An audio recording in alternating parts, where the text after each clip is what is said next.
Volume 1. Prologue. You are listening at FameTV.info. How far does it need to be transported, and how fast? Those were the only two things Seymour Road always asked his clients. In other words, as courier he never asked about the what. Be it people or items, regardless of the cargo, he would transport it assuming, of course, that it'd actually fit into his car. No matter whether it was a person with a hidden identity, that would be discernible from the scar on their shin, or an item that would make anyone feel guilty if they understood its true nature, he never allowed himself to pry, or even try to get a glimpse of the cargo's background, and that was the very reason why he continued as Seymour Road, an individual working as something like a courier, and why he received work. The effect of that was far bigger than the shallow, refreshing smile he never failed to show to his clients. For example, his job on a certain day went down like this: "Hey, transport this package right away." The one who said that to Seymour, as he thrust his head halfway into the car through the window, was a man obviously related to the mafia. His finely tailored suit, and the faint cologne drifting around him, failed to conceal the man's shady atmosphere. Having said that, the unlawfulness stinking from his body like gasoline was the same one that was filling the whole city nowadays. What he was handed over was a case with an impressive size that seemed difficult to hold onto with two hands, although it couldn't be carried with one either. It was somewhat heavier than what would be suggested from its measurements. How far? How fast? That was all he was told as the case was heaved on the passenger seat, and Seymour just nodded amiably. "Very well, I accept. I'll make sure to deliver it without fail." The job itself was simple. The destination wasn't too erratic, and the deadline wasn't overly harsh either. Seymour arrived at the delivery place at exactly the appointed time, obviously having timed it that way, and handed the case over to the old man who came out of the house. The man bowed politely, and carried the case into the house. It was only several seconds later that the explosion occurred. The building, which the old man had entered moments ago, was devoured by flames from within. Seymour was thrown to the ground by the following shockwave. The old man's fate was more obvious than what would happen to an egg falling off a multi-storied building. Blowing away traders and stores that didn't pay their protection money with a planted bomb was an old trick, used by the lower stratas of the mafia. In this day and age, the city was infested by countless, intangible familia. Companies not belonging to any familia lived in fear that their company office building might be gone without a trace by the next morning. In short, such a story amounted to only that much: the items transported by Seymour weren't limited to bombs. In the first place, there was little meaning in having him carry a bomb to an individual trader like that old man. If the delivery had been delayed, Seymour wouldn't forgive himself for doing something so rude, but whether that was properly appreciated by other people was a horse of a different color. The target building wouldn't have been blown away. Besides, because the mafia had a heap of ways to escape investigation by the police, it would be faster and more reliable to just blow the place up themselves. Considering the circumstances, it was unlikely that Seymour had been tasked with delivering a bomb. That's why, in reality, it was just a case of the building he made his delivery to happening to be blown up by a bomb right as he made the drop. Such things happen to anyone working as a courier in this city, and Seymour was no exception to that. And those kinds of circumstances were normal for anyone living in this city, and Seymour was no exception to that either. For him, it was such a regular occurrence that he'd forget that they even happened. Yet, on another day, his job went down like this: "I'd like to go somewhere." A woman in the back seat suddenly muttered, around 10 minutes after the car had started to move. Seymour couldn't recall the particulars of the woman's face, but what he could remember were her legs, which she had stretched out using the full width of the seat. Her high-heeled boots, which she had partially taken off, dangled on her toes, and seeing her blackened, cracked nails, Seymour felt that those were the nails of a prostitute. "Say, boy, can I change the destination?" Seymour frowned at her way of addressing him. Normally he might have made up some lie while being stubborn about it, but since he was in the middle of work right now, he gave her an honest reply. In exchange, he kept his voice somewhat lower than usual, though. "Yes, if that's your wish, customer. Can you take me away to the end of the world then?" He smiled wryly, and revved up the car's engine for just an instant as if to pass on that laugh. "I beg your pardon, but I only take on deliveries to places recorded on the map of the city." Their conversation came to a halt with Seymour's response. The female client kept her mouth closed until the car stopped. "Gimme the map then. If I find the end of the world on it, I'll request your services again." While putting a hand on the door, the woman removed the map placed in the car by Seymour with smooth movements.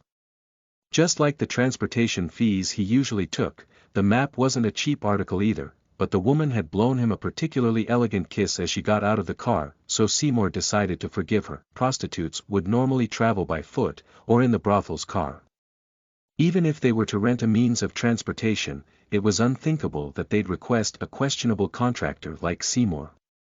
When the woman had crammed herself into Seymour's car, a man, who seemed to be some kind of clerk, looked quite flustered.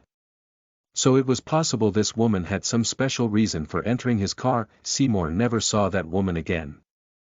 She might have been unable to find the end of the world, or she might have actually found it on the map she borrowed from Seymour, and walked there by foot. Sometimes he would comfort himself by imaging that was what happened, yet, on another day, another job went down like this. "Please take this with you." What had been stuffed into his back seat alongside that request was the corpse of a man. Seymour simply asked his usual two questions of where to and until when, just like he always did, and started his car. No, only at times like these, Seymour would add one more condition to his job with a short comment. That is to say, he told the customer to make sure that the seat wouldn't get dirty, seeing as a knife was still embedded in the man's chest. Just like he made no distinction between people and objects when trafficking, the discrepancy between the person being alive or dead didn't play much of a role in his work. As the absolute silence dominating the car, despite someone boarding it, was rather tough on him, Seymour casually chatted up the man in his back seat. "So, what's your deal?" The man's head swayed slowly in tact with the car's movements. "Because I exist, you'll be transported somewhere. But, even if I didn't exist, you'd probably be transported somewhere anyway, using a different kind of method.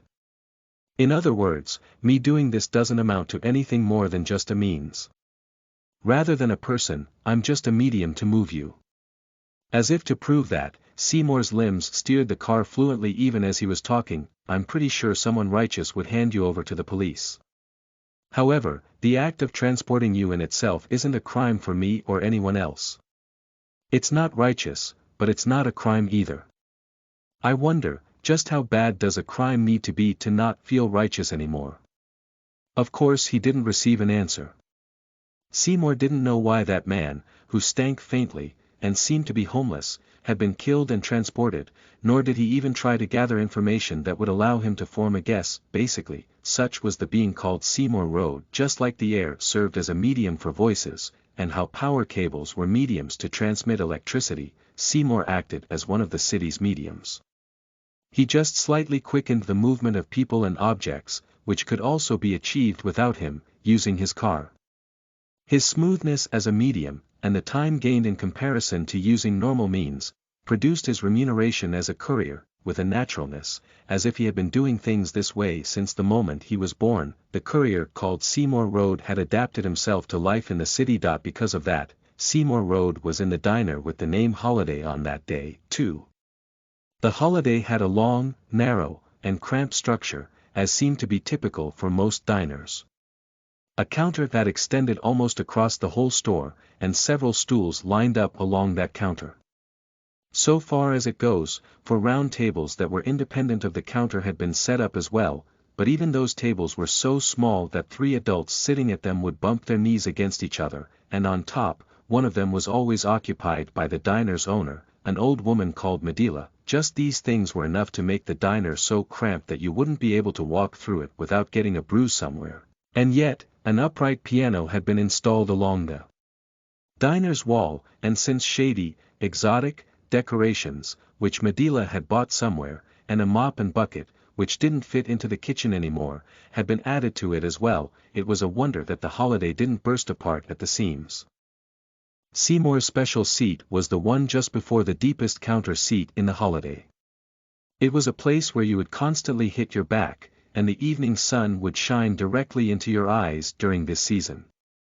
While swinging his legs on the stool, which was too high, he took out a cigarette, and put it between his fingers. Cigarette still unlit, Seymour asked, "Were there any calls for me while I wasn't here?" Occasionally the holiday rented its telephone number out to others. For example, to folks who didn't own a phone at home, despite requiring a phone for their job, like Seymour. "Now listen, I'm no telephone switchboard, okay?" The sole employee of this diner said, while allowing her lust for profit to ooze out from her expression. Seymour shook his head, sparked a match, and lit the tip of his cigarette. "Coffee. As hot as possible." "If that's your order, you could have just said to give you the usual, right? Coffee. As hot as possible. Holy shit, how about drinking some booze every now and then? I hate crimes." In response to Seymour's words, the employee laughed with a deep, throaty timbre. She knew very well what kind of work he did, and for what kind of people. A prohibition that had turned into a mere shell. Crime lacking any penalty. Since such things existed, the people of this city acquired a humor that might have sounded cynical to anyone else. And about that, there was no call for you, Seymour. Congrats. The world is peaceful today as well. While saying that, the employee handed him the coffee that she had already brewed. It seemed as though quite a bit of time had passed since she made it. Going by the aroma, it was sour by now. Moreover, powder was floating on its surface. Just like he always did, Seymour politely placed down the cup in front of him, pretending to not see it. Bending back on the stool despite its lack of a backrest, he called out to the owner, who was absorbed in her magazine, from across the whole diner. "Medela. How's business going today?" The old woman, with her hunched back, gave an answer that was word for word the same as always. So, I'd say. I see. Thank you."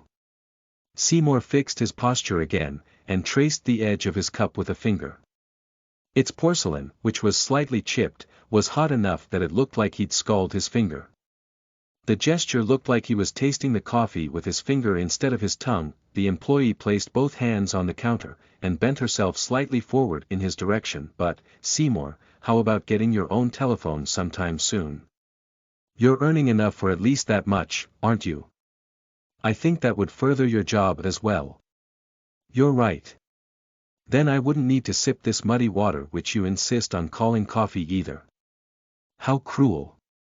You know, that's a work of art. However, I have no intention of owning a telephone. At least not for the next while." "Why not?" "It'd make sense if it was because of some religious belief or something, but it's not, is it? At the moment he was earning enough money to keep on living. And, since his job was what it was, Seymour didn't believe that he'd be able to live for long. No, more accurately, he didn't have any reason to think about his future at all, so he didn't really think about living or dying beyond this point in the first place. If he installed a telephone at home, it might make his work smoother. He might be able to earn more money.